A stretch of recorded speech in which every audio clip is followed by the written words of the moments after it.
Welcome, class. So today our lesson is a little bit of a pun. I'm sure you've all heard the phrase, the devil is in the details. Well, for today's lesson, we will be examining those details. More specifically, we will be looking at the idea of the devil and the general perception of evil within the world religions. Without further ado, let us begin. So, first off, let me begin by saying, and happy Halloween. So for today's lesson, we will focus on the following. Explanations for evil in religion. How do the religions of the world explain the concept of evil, or why evil exists? Embodiments of evil, the antagonists of the gods and of humanity. And finally, the embodiments of chaos, beings that symbolize the chaos of existence. So let's begin with the theodicy question, otherwise known as the issue of divine justice. The issue is this. First off, why do bad things happen? Period. Why precisely do we live in a world where suffering is something that can exist? Why does that happen? Second issue, and the more important of the two, is why do bad things happen to good people?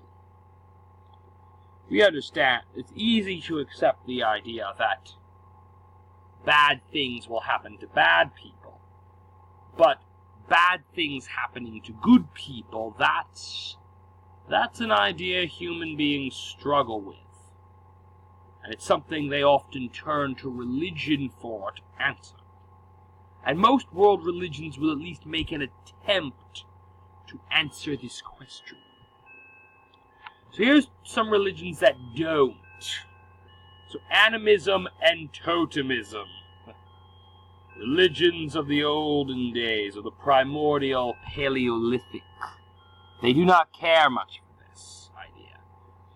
The religion of the Paleolithic is concerned with the animal spirits necessary for hunter-gatherers to maintain their lifestyle and their existence. Grander questions about divine justice really never enter in. Taoism is difficult to say if Taoism looks at this concept or not. Taoism more as a concept of one being in rhythm or not in rhythm with the way, the natural flow of the universe. And depending on, so perhaps maybe not being in sync with that might be an explanation for why bad things happen, even to good people. Maybe not, but that's what's going on with Taoism.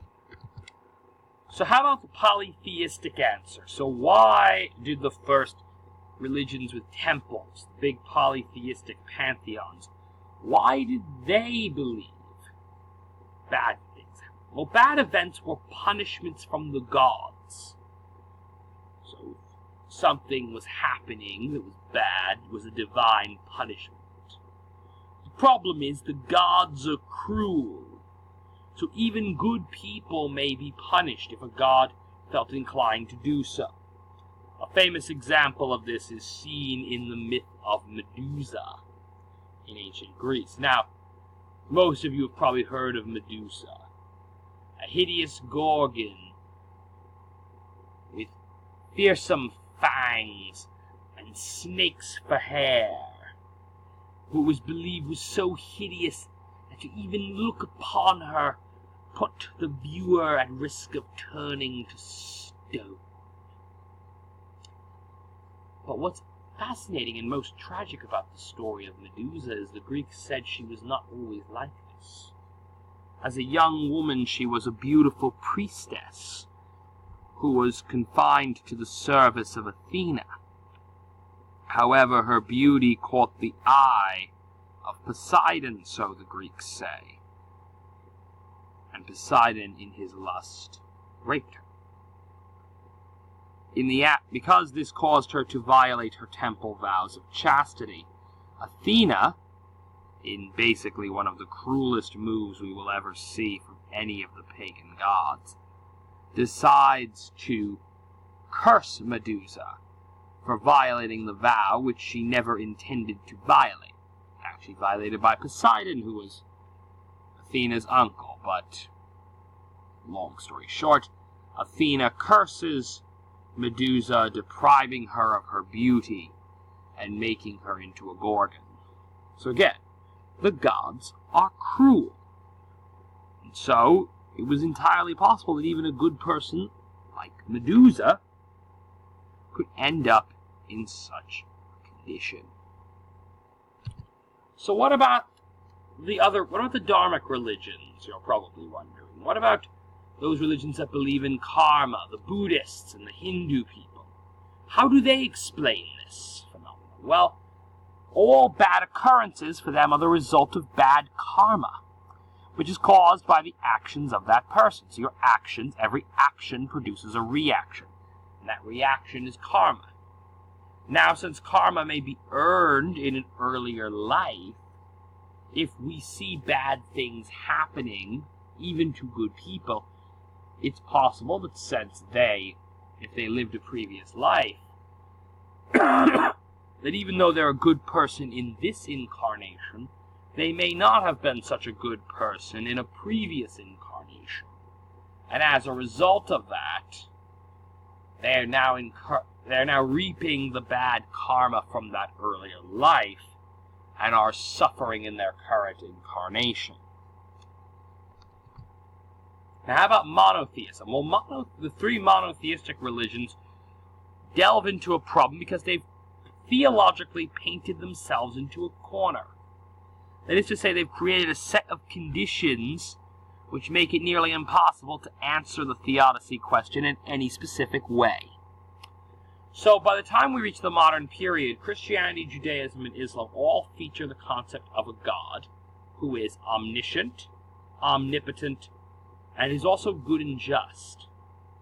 And this creates a struggle for why bad things happen, and here's why it's a struggle. Omniscient, meaning knows everything. Omnipotent, can do anything. Good and just, right? Self-explanatory. So here's the problem.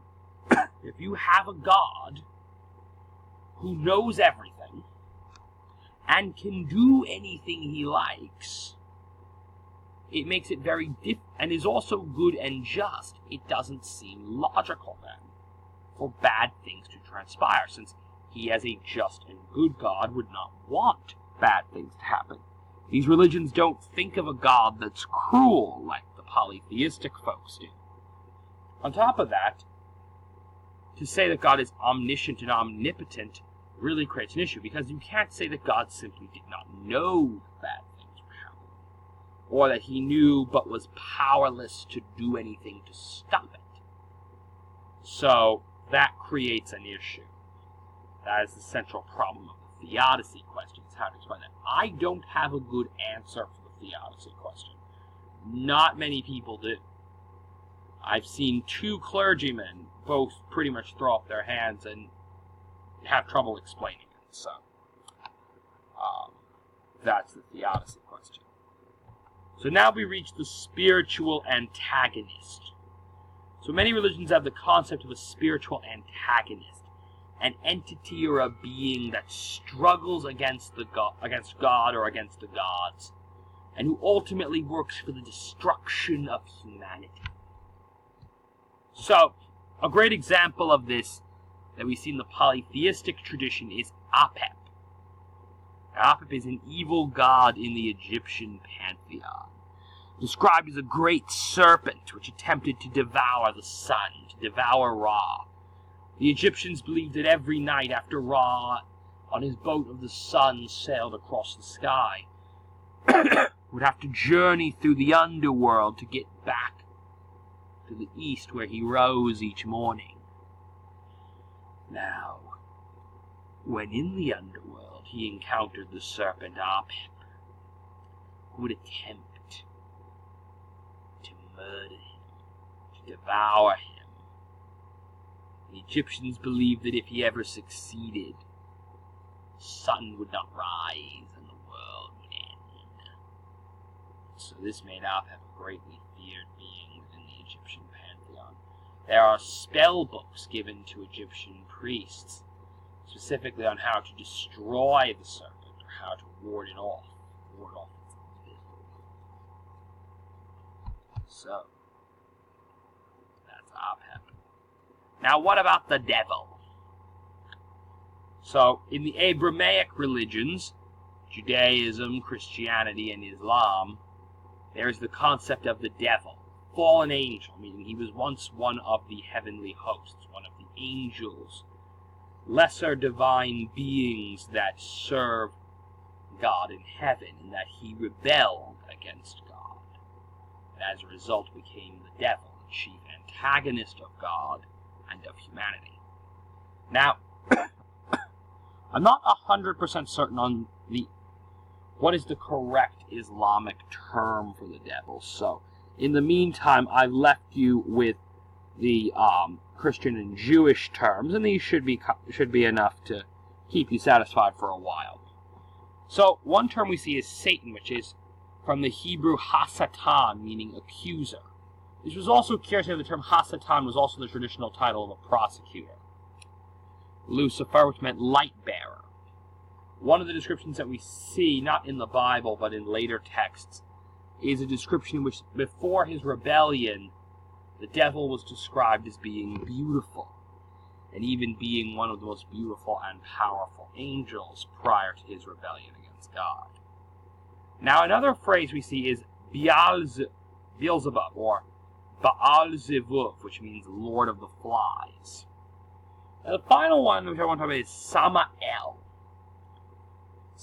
Now, many angels within the Western tradition are assigned names that have this concept of an adjective, and then the word El, meaning of God. So, Samael is the blindness of God. This is a rather profound idea, because it suggests that when this name was developed for the devil, there was a concept that might have suggested that at some earlier point, at least within Judaism and maybe early Christianity, there was a concept of a God that maybe wasn't entirely omniscient, that was not always aware of the evil. And so evil existed where God didn't know that bad things were occurring. The blindness of God. That would be the devil, the embodiment of evil. Following me so far? So, now what about chaos? The other thing which concerned ancient people was not just evil, deliberate malice, but chaos. Conditions in which everything around them was in complete turmoil. And many also believed that in the primordial times, before the foundation of the world proper, it was filled with chaos. The Jews have a word for it in the Hebrew language. It's called tahom, described as an impossible, crushing chaos. Imagine being caught in a storm in the sea, and you bob up and down in the waves will not relent until you sink in it. The salt burns your lungs. That's the best description I've had of tahom. A chaos that will kill you, that will crush you like a bug. It doesn't care for humanity, it just is. And most ancient people feared this. They created embodiments of it within their religion. Usually large serpentine or dragon-like creatures tended to be symbols of chaos. Babylon, you had Apsu and Tiamat, the great dragons that mingled their waters and produced the gods. They were both also slain by the gods in the Enuma Elish. In Greece, you had Typhon, sometimes described as a great titan-like creature that emerged from the void of chaos following the war between the gods and the titans, and is described by some as imprisoned within a volcano in Sicily, as per the Greek tradition. And lastly, you have Leviathan, an unstoppable sea serpent described in biblical Judaism, described as being so tough in its hide and armor that only God could stab the Leviathan. So So I hope you enjoyed our segment.